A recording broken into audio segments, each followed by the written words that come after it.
Il existe des témoignages historiques de maîtres taoïstes ayant vécu plus d'un siècle sans rechercher la longévité comme objectif direct, ce qui soulève une question centrale dans la philosophie taoïste.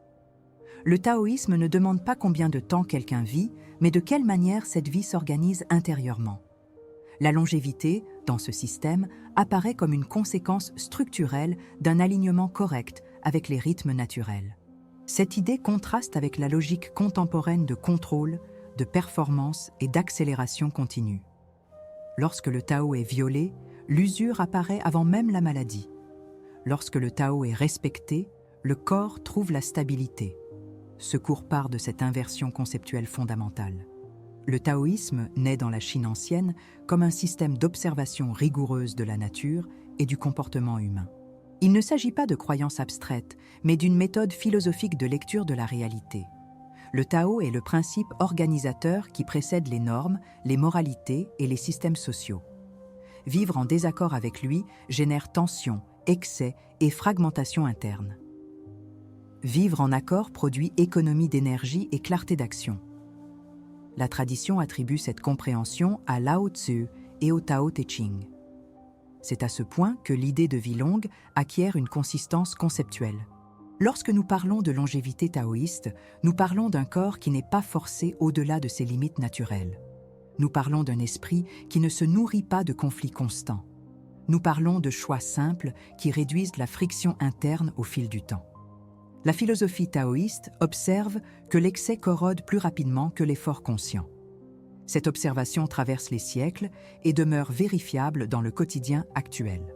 Le taoïsme ne promet pas l'immunité face à la mort, mais l'équilibre pendant que l'on vit.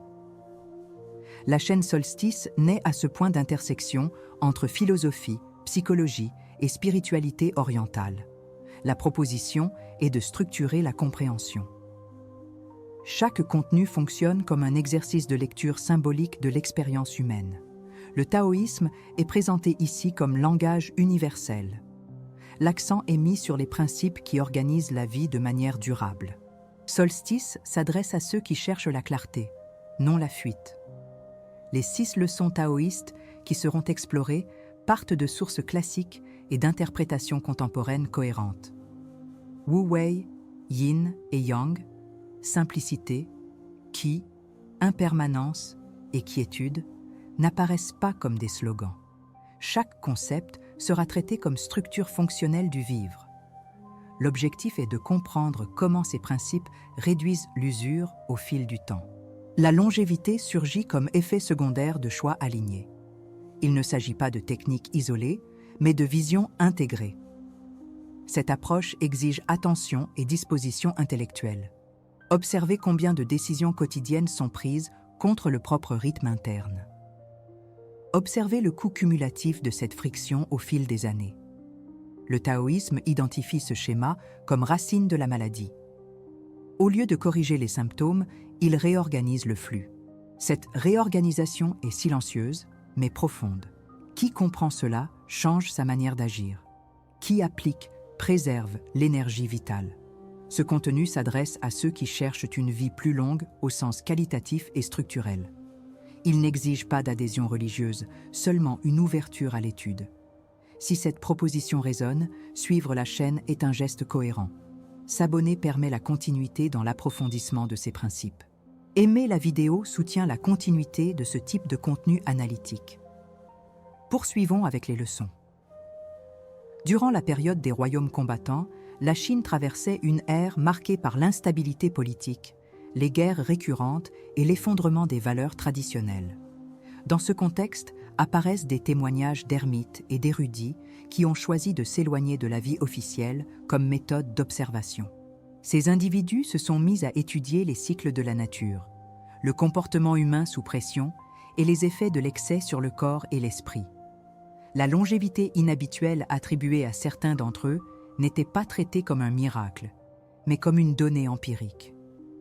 La question qui s'impose n'est pas de savoir s'ils ont vécu plus longtemps, mais pourquoi leurs corps ont mieux résisté au temps.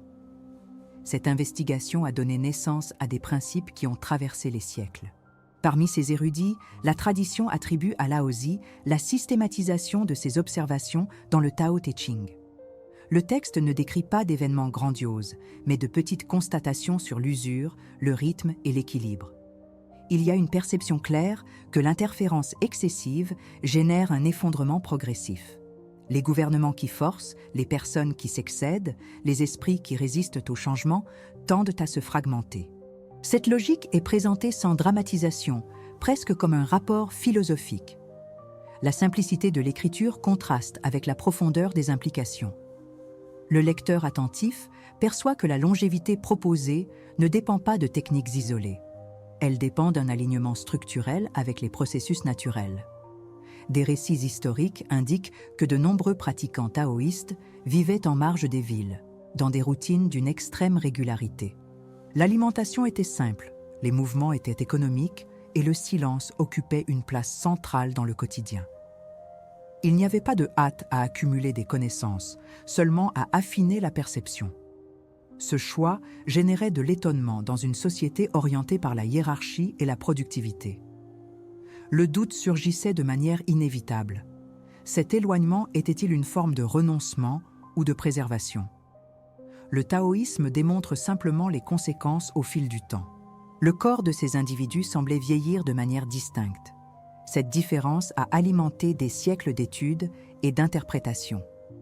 Au fil des générations, ces principes ont été incorporés à la médecine traditionnelle chinoise et aux pratiques de cultivation interne. La notion d'énergie vitale a commencé à être observée comme quelque chose qui se conserve ou se dissipe selon le mode de vie.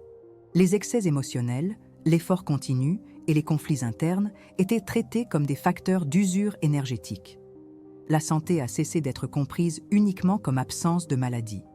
Elle est devenue un état d'équilibre dynamique entre forces opposées. Cette vision exigeait de la discipline, mais pas de la rigidité. Elle exigeait une attention constante aux signaux du corps et de l'esprit.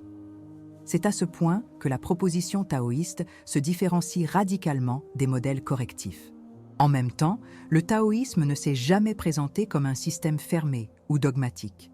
Ces textes sont délibérément ouverts, exigeant une lecture active et une interprétation soigneuse. Cette ouverture génère un malaise chez ceux qui cherchent des formules rapides. L'absence de prescription directe oblige à l'étude continue. C'est précisément cette caractéristique qui maintient la tradition vivante et adaptable. Chaque époque retrouve les principes selon ses propres crises.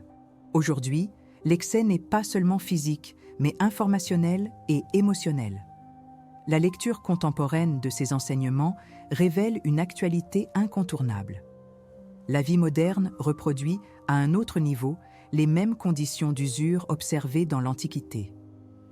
Rythme accéléré, stimuli constants et difficultés de repos interne créent un environnement propice à la fragmentation. Le taoïsme ne condamne pas le progrès, mais observe ses effets secondaires lorsqu'il n'y a pas d'équilibre. La longévité, dans ce contexte, devient un indicateur de cohérence existentielle. Il ne s'agit pas d'ajouter des années, mais de réduire la friction au long de celle-ci. Cette réduction ne se produit pas par hasard, mais par compréhension appliquée. C'est ce que les leçons taoïstes proposent d'investiguer avec rigueur. La continuité de la vidéo soutient cette construction conceptuelle. Chaque étape amplifie la compréhension de l'ensemble. C'est ainsi que le Tao se révèle, pas à pas. Lorsqu'on tente de résoudre l'usure de la vie moderne uniquement par la force de volonté, le résultat est généralement plus d'épuisement et moins de clarté. Les stratégies basées sur un contrôle rigide, des objectifs excessifs et une auto-exigence constante amplifient la consommation d'énergie psychique. À court terme, elles produisent une sensation de progrès. À moyen terme, elles génèrent une tension chronique. Ce schéma est largement documenté par la psychologie du stress et par les neurosciences de l'effort continu. Le taoïsme observe ce phénomène depuis des siècles par une autre voie méthodologique. Au lieu de corriger l'excès par plus d'efforts, il propose de réorganiser la manière d'agir. Ce changement d'axe réduit les effets secondaires que les approches conventionnelles ont tendance à ignorer. La première leçon, Harmonie avec le Tao par le Wu Wei, rompt l'idée qu'agir moins, c'est abandonner. Wu Wei signifie agir au moment opportun, avec le minimum de friction possible. Les études contemporaines sur l'économie cognitive montrent que les décisions alignées au contexte exigent moins de dépenses neuronales. En pratique, cela implique d'observer avant d'intervenir et de répondre au lieu de réagir. Le bénéfice est la réduction de l'usure physique et mentale accumulée.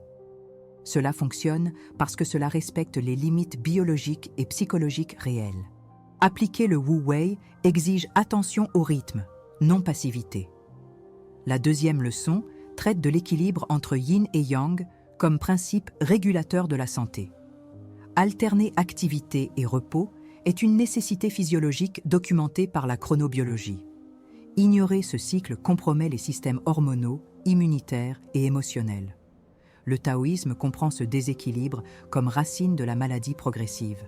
Maintenir l'équilibre ne signifie pas diviser le temps de manière mécanique, mais ajuster intensité et récupération. Cela fonctionne parce que le corps opère en cycle et non en ligne continue d'effort. Appliquer ce principe réduit les défaillances systémiques au fil du temps. La troisième leçon, la simplicité comme valeur existentielle, confronte l'idée que plus de choix génèrent plus de satisfaction. Les recherches en psychologie montrent que l'excès d'options augmente l'anxiété et la paralysie décisionnelle. Le concept taoïste de Pu propose de réduire les couches artificielles de désir. Ce n'est pas de l'ascétisme, mais de la cohérence fonctionnelle. En éliminant le superflu, on diminue le conflit interne. Le système nerveux répond avec plus de stabilité. La longévité bénéficie de cette réduction constante de tension. La quatrième leçon aborde la préservation de l'énergie vitale, le Qi, comme axe de l'auto-soin. Dans le langage contemporain, cela s'approche de la gestion intégrée d'énergie physique, émotionnelle et mentale. Les pratiques respiratoires, le mouvement conscient et l'alimentation adéquate modulent les systèmes autonomes. Les preuves montrent que ces pratiques réduisent l'inflammation et améliorent la régulation émotionnelle. Le taoïsme systématise ces observations de manière pratique et continue. Préserver le Qi signifie éviter les fuites énergétiques inutiles. Cela fonctionne parce que le corps répond mieux lorsqu'il y a fluidité et non blocage. Les formes alternatives de gérer l'usure ont tendance à n'attaquer que des symptômes isolés. Stimulants, routines extrêmes ou dissociation émotionnelle créent un soulagement temporaire. Cependant, ils accumulent des effets secondaires qui se manifestent plus tard. Le taoïsme propose une réorganisation structurelle, non une compensation. Chaque leçon agit sur une couche différente du fonctionnement humain. Ensemble, elles brisent les schémas mentaux basés sur la force et le contrôle. La science contemporaine confirme l'efficacité de cette approche intégrée. Le résultat est la durabilité, non la performance sporadique. Ces 4 premières leçons exigent un engagement pratique et une observation continue. Elles ne fonctionnent pas comme une technique rapide, mais comme une rééducation du mode de vivre. Le bénéfice réside dans la réduction progressive de l'usure invisible. Une manière simple est de verbaliser la décision de réduire la friction et de préserver l'énergie. Écrivez dans les commentaires la phrase « Je choisis d'agir en harmonie pour préserver mon énergie vitale ». Ce geste symbolique renforce l'intention d'appliquer les principes présentés. La 5e leçon de la sagesse taoïste aborde l'acceptation de l'impermanence comme axe structurant de la santé psychique et spirituelle. Dans le taoïsme, le changement n'est pas un problème à résoudre, mais une condition ontologique de l'existence. Vieillir, perdre, se transformer et dissoudre les identités sont des processus naturels du Tao en mouvement. La résistance à ces processus génère rigidité émotionnelle et souffrance cumulative. Psychologiquement, cette résistance se manifeste comme anxiété anticipatoire et attachement excessif au contrôle. L'acceptation n'implique pas la résignation, mais la reconnaissance lucide du flux de la vie. Cette reconnaissance réduit la friction interne et amplifie la capacité adaptative au fil du temps. Du point de vue de la psychologie, l'acceptation de l'impermanence dialogue directement avec les concepts de flexibilité psychologique. Les études en thérapie basées sur la pleine conscience démontrent qu'accepter les événements internes réduit la souffrance plus efficacement que de tenter de les supprimer.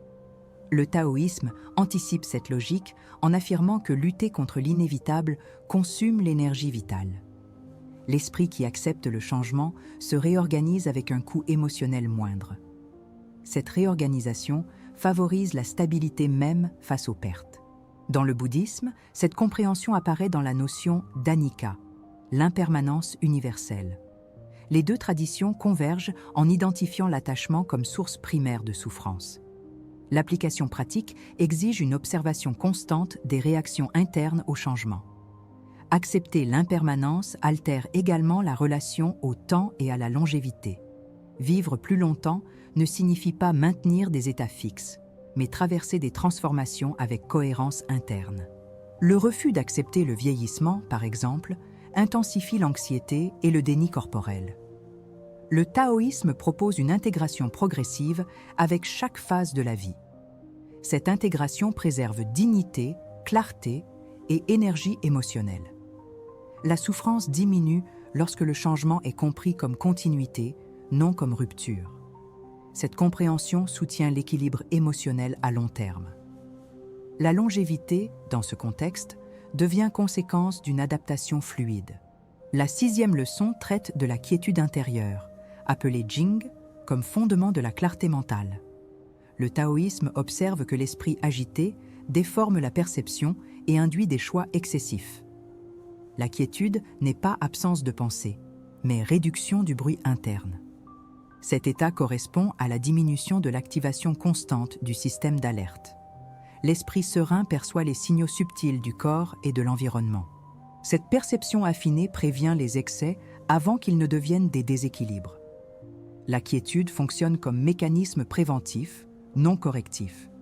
Sa pratique soutient des décisions plus précises et économiques. Dans le bouddhisme, la pratique de l'attention pleine remplit une fonction similaire à la cultivation de la quiétude taoïste. Les deux traditions reconnaissent que l'esprit dispersé fragmente l'expérience. La spiritualité orientale, de manière générale, associe la clarté à la réduction de stimuli internes inutiles. La science cognitive confirme que les états de calme augmentent la capacité d'autorégulation. La cultivation de l'esprit, en ce sens, n'est pas une abstraction, mais un entraînement de l'attention. La quiétude réorganise les priorités internes et réduit l'impulsivité. Cet état favorise des choix alignés au rythme naturel du corps. La pratique exige constance et discipline douce. L'application pratique de la quiétude implique de créer des espaces réguliers de silence et d'observation. Il ne s'agit pas d'isolement social, mais de pause consciente. L'esprit a besoin d'intervalles pour intégrer les expériences. Sans ces intervalles, se produit une surcharge cognitive et émotionnelle. Le taoïsme valorise le vide fonctionnel comme condition d'usage plein. Psychologiquement, le repos mental améliore la mémoire, la régulation émotionnelle et la prise de décision. La quiétude permet de reconnaître quand agir et quand ne pas agir. Cette discrimination réduit l'usure au long de la vie. Le bénéfice s'accumule de manière silencieuse. En intégrant l'acceptation de l'impermanence et la cultivation de la quiétude, le taoïsme offre une éthique existentielle complète. La vie cesse d'être un champ de résistance constante et devient un processus d'ajustement continu. Psychologie et spiritualité convergent en affirmant que la souffrance prolongée naît de la lutte contre le flux. L'esprit qui accepte et se tait préserve l'énergie vitale. Cette préservation soutient santé, clarté et longévité qualitative. Et si la véritable question n'était pas comment prolonger la vie, mais comment cesser de la raccourcir quotidiennement par l'excès, la résistance et la précipitation. Le taoïsme suggère que beaucoup de ce qui consume la vitalité humaine n'est pas inévitable, mais appris. Ce qui s'oppose au flux exige un effort continu pour se maintenir. Ce qui s'aligne au Tao se soutient avec un coût interne moindre. Cette différence, presque imperceptible à court terme, devient décisive au fil des années. La longévité, alors, cesse d'être un objectif lointain et devient un effet secondaire du mode de vivre. Cette inversion est le point central de tout ce qui a été présenté. Au long de ces 6 leçons, émerge une compréhension claire que bien vivre n'exige pas d'ajout constant, mais des retraits précis. Moins de tensions inutiles, moins de conflits internes, moins de fragmentation d'attention. Wu Wei, équilibre, simplicité, préservation du Qi, acceptation et quiétude forment un système intégré. Chaque principe renforce l'autre de manière silencieuse. Il n'y a pas de hiérarchie rigide, seulement une cohérence fonctionnelle. Lorsque l'un d'eux est ignoré, le système perd en stabilité. Lorsque tous sont considérés, la vie trouve son propre rythme. Cette cohérence est le véritable bénéfice d'avoir suivi ce parcours. Il y a un moment spécifique où la compréhension cesse d'être seulement conceptuelle et devient expérience directe. Ce moment ne peut être forcé ni anticipé. Il surgit lorsque l'esprit cesse de chercher des raccourcis et commence à observer avec plus de précision. Le taoïsme appelle cela le retour à l'essentiel. Ce n'est pas une révélation dramatique, mais une clarté tranquille. Quelque chose se réorganise intérieurement sans besoin d'explication. La sensation n'est pas de conquête, mais d'ajustement. Cette épiphanie discrète marque le début d'une relation différente au temps. C'est là que l'enseignement commence à opérer de fait. La clôture taoïste ne ferme jamais, elle ouvre seulement l'espace. Il n'y a pas de conclusion définitive parce que le Tao ne s'épuise pas en concepts. Chaque application pratique révèle de nouvelles couches de compréhension. Ce qui aujourd'hui semble simple peut révéler une profondeur demain. Le chemin n'est pas linéaire, mais spiralé. On retourne au même principe à des niveaux plus raffinés. C'est la logique de la non-conclusion présente aussi dans la pensée zen. L'apprentissage reste vivant parce qu'il ne se cristallise pas. La quiétude maintient l'esprit disponible pour continuer à observer. Peut-être la question la plus honnête, à ce point, est: où y a-t-il encore un effort inutile soutenant la propre vie? Non comme jugement, mais comme investigation sereine. Le Tao n'exige pas de réponse immédiate. Il répond à la qualité de l'attention. Observer est déjà un geste d'alignement. Réduire la résistance est déjà une forme d'action. Permettre le silence est déjà cultivation de l'esprit. Cette auto-exploration n'a pas besoin d'être exposée, seulement vécue. La compréhension mûrit au rythme juste. Si une phrase, un concept ou une image est restée en résonance, cela indique déjà un mouvement interne en cours. Partager cette résonance peut aider à la rendre plus claire. Les expériences relatées amplifient le champ de compréhension collective. Le Tao se manifeste de manière différente dans chaque trajectoire. En suivant ce voyage, l'étude continue à s'approfondir. La chaîne demeure comme espace d'investigation continue, non pour accumuler des réponses, mais pour affiner les questions. Le chemin reste ouvert.